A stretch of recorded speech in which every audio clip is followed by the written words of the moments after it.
रामराम मैत्रिणींनो, आज आपण बघणार आहे पुरण.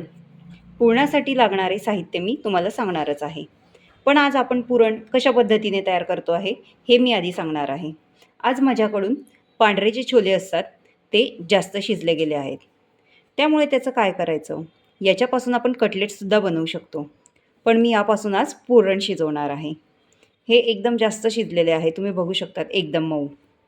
याची मिक्सरमध्ये आपल्याला पेस्ट करून घ्यायची आहे.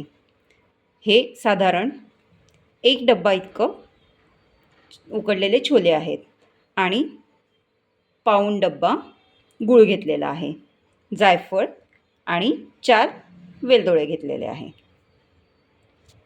तर आपण सर्वप्रथम छोले मिक्सरमध्ये एकदम पेस्ट करून घेऊ. तुम्ही बघू शकता, एकदम चिकन अशी आपण पेस्ट तयार करून घेतलेली आहे. ही आपण आता कढईमध्ये काढून घेऊ.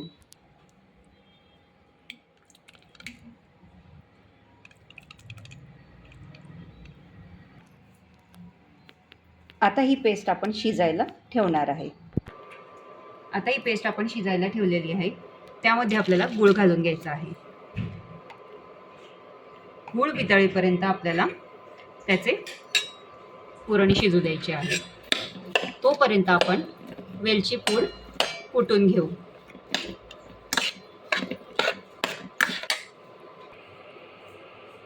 आपला गूळ वितळायला आता सुरुवात झालेली आहे. इथे वेलची मी सोलून घेतलेली आहे, ती आपल्याला बारीक कुटून घ्यायची आहे. जायफळाचा थोडा खीस आपण घालणार आहे. आपलं पुरण बऱ्यापैकी शिजत आलेलं आहे. हे आपण छान घट्टसर होऊ देऊ. आता बघा, याचे गुळाचे पूर्ण पाणी झाले आहे आणि आपला रंगही छान बदललेला आहे. तर बघा मैत्रिणींनो, आपण यामध्ये आता वेलची पूड घालून घेऊ आणि घट्ट होईपर्यंत पुरण शिजू देऊ. हे व्यवस्थित मिक्स करून घेऊ.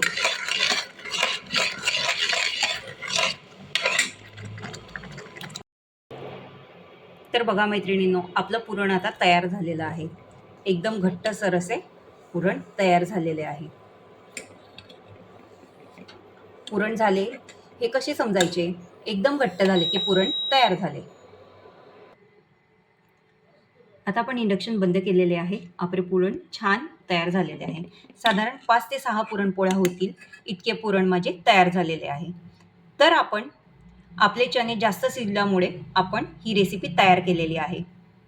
तर याच्या आपण छान अशा पुरणपोळ्या करू. हे मिश्रण थंड झाले की आपण याच्यात पुरणपोळ्या करू. तर आजची रेसिपी तुम्हाला कशी वाटली मैत्रिणींनो, मला कमेंट करून नक्की सांगा. धन्यवाद मैत्रिणींनो.